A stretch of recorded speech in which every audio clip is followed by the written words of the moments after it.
Hey guys, I'm gonna see if I can get this in before I lose daylight, but I just want to give you a brief look at my journal. And I say brief because I'm very hesitant to put this out there for everyone to see, and I really don't want to get into too much personal detail. But this is actually, it's not the only Foxy fix, but it's one of the only two Foxy fixes I own. I'm very much so a Chic Sparrow girl. And when I purchased this, it was considered the wide size, I think, or cahier size, even though that's often a mislabel. When I say cahier, I mean Cahier. That's actually just a word for notebook, but I see it all over Etsy and various sites referencing this size here. And it's used interchangeably with the term wide. But if you're familiar with traveler's notebooks and all the various places you can get them, you know that wide can apply to so many different styles and so many different sizes. So this, I believe now, is the number 7 in Foxy Fix, because I got this before they numbered the sizes, and it's the Wanderlust leather in the chocolate color. And this thing has been through a lot. I've had this for a good minute. You can see how distressed the pages are and how fat. I mean, this thing is just super plush. And I did actually, one of the things that I've noticed when I get Foxy fixes, I can't say it about both of them. This one in particular, when I got this Foxy fix, it felt very dry.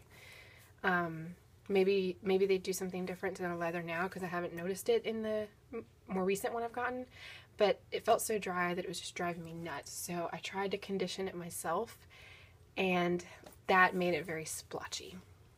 So, and some of the splotchiness is from doing that, and some of it is just normal wear and tear, because I watercolor in this journal and I lay it down and just get really, really messy all over my art desk. So this is a very no muss, no fuss style of journaling I do. But I really love the character that it's gotten. And this thing is just, it's like it's barely hanging on, but it does the job. It holds it in just enough. So I use caution when you're conditioning your own notebooks, especially if you've got white stitching, because it can get this coloring onto your white stitching. But it worked out for me.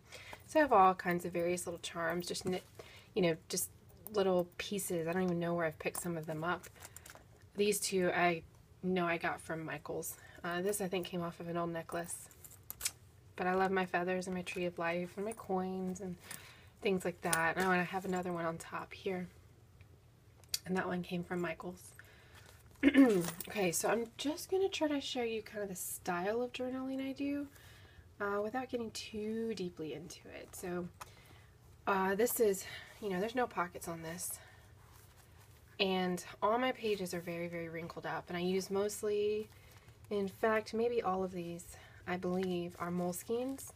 Actually, this one's not. This one is I believe this one, well, it's a standard size. Who knows? Actually, I think I probably got it on AliExpress, and it was just one of the super cheap ones.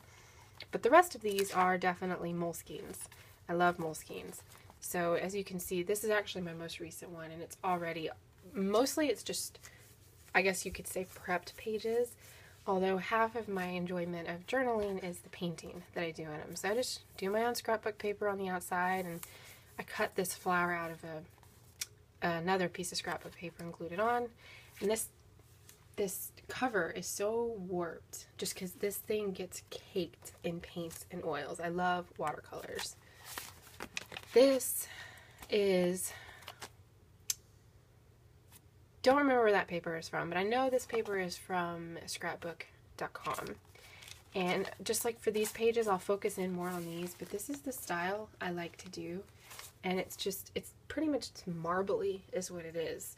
And I just love watching the watercolors sort of make their own art, it's like I'm not even in control of it. So I just absolutely love this. And then, of course, the sound. I mean, just listen, I just love that. I love that sound, that crinkly, you just want to you know, just, just crawl right into it. I love it so much. But this is what most of my pages look like when I've prepped them. And I throw doilies in there, and like this one looks like it's dirty, you know? It's very distressed. It just looks dirty to some people. I'm sure it does. I'm sure some people look at this and think, okay, whatever, but I think it's beautiful. I almost don't even want to write on it. But it just kind of happens before my eyes. Some of them are just marbly, some of them are dirty looking. I'm not going to flip through every page quite like this, but I do want to show a few different techniques. I've got some stenciling. I've got another one that just looks so dirty, but I love it. I think it's beautiful. I do. I use bubble wrap for this, and I find that to be a lot of fun. You just get a piece, you just tear it apart, and it's so rough and messy, my style, and it does make a huge mess. And just kind of go crazy with it and see what happens. I really haven't even written on a lot of these pages. It's more of an experiment. Let's see, just listen. Love that sound. And that's pretty much the gist. I'll stick some like pieces of paper and we'll do some stenciling like on this page here. And that's more up close view of what I like my pages to look like. And I'm going to do a much faster flip through the rest of these. And each notebook has gotten pretty hefty with all the paints and such. I use washi tape, I use stenciling, stamping. I'm not going to zoom in too much on the pages I've actually written on, but here's another one that just, oh, you know what? I love the plastic bag paint effect where you just get a dirty used, it doesn't matter, well, I prefer to use clean, but it doesn't matter, and you just crinkle up a plastic bag. In fact, I have one right here that I'm using. It's just a piece of trash, you know, and let me see, I don't have a marker readily available, but actually I do. So assuming I was using this blue, you just crinkle it up, just like so, draw on it, you know, just kind of like a paintbrush, and I have my little sprayer, and then I just spray it, and so it's like wet, and you just start going crazy like that, and it makes the coolest effect. And that's one of my favorite ways of painting. I love that. And I find that the brush markers work the best for this style, but you can use like any kind of marker, even that kind of tip. So it's a little more difficult to work with, but I love the different kind of effects you can go for. See, here's another one I believe I did that on. Look at that, just see that detail. So that's definitely my favorite style. Some stenciling, a more marbly look. I love doilies just randomly placed throughout. I love watching colors morph together and see what they make. And then I just have a bunch of stuff tucked in this pocket. It gets real messy. And these pages go through so much. Like this one is ugly, but I just had to reinforce it with gesso and glue because they get so wet, and over time it just starts to pull out. So I have more things, just more doilies that I've soaked in paints and such, and I have some stamping here. You can see some of these pages real briefly. And I like to do some, you know, some tip-ins like that, just random stuff. It doesn't have to make any sense. I don't really want to get into my actual journaling because I find it to be very private. Just, you know, I like stamps. I love stamps. I use a lot. I have a flower in here that my son gave me for my birthday. I think that's really pretty. I haven't figured out how to use that yet.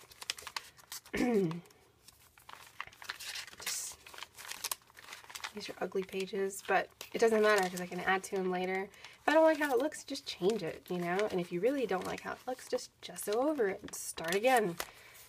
That's the fun of it. This is a little doily that my son made for me when he was in, I don't know, something like 2nd or 3rd grade, I can't recall. And just different distressed pages inside of different scrapbook papers. Tip-ins. Stamping. And that's about it. I just wanted to show you guys what this looked like. It's not perfect. It really isn't. Not by any means, but it's fun. It's my therapy. I highly recommend it. And you don't have to be great at what you do. Like, that page is really ugly, but I had fun doing it. And that's it. That's about it right there. I'm just wanted to kind of give you a glimpse of what this looks like. My favorite part of this is how fat it is. I mean, I just love that. I love how fat it is. It's gotten to a point where it's very difficult to take with me if I want to go on a trip. But I could always just pull out one of these little notebooks here, like this one that I'm working on currently, and take it with me, and that's fine. It's just a Moleskine, and it's all roughed up, but it works. So if I don't want to lug this huge thing around, I'll just pop one out. And I do have a smaller pocket size technique tester book is what I call it, for if I just want to do painting. But this is where I actually do the journaling, so it's whatever I'm in the mood for. It's not for anybody but me. And this notebook has gotten so full that I'm at my max. You can see I'm definitely starting to poke out here. So I don't have any more room, so I actually need more and more and more covers at the rate I'm going, but whatever. It's fun. So if you have questions, let me know. And these are the 5x8 Moleskines that I have in here, because that's what fits the Foxy Fix number 7, or wide or Kaye size, as you might see in other collections. And I think that's, I don't know what other size, but it's roughly, it's the 5x8, 5.25 by 8.25, I think are the actual dimensions. So, all right, well, let me know if you have questions. And give it a thumbs up if you like it. Thank you guys for watching. Bye.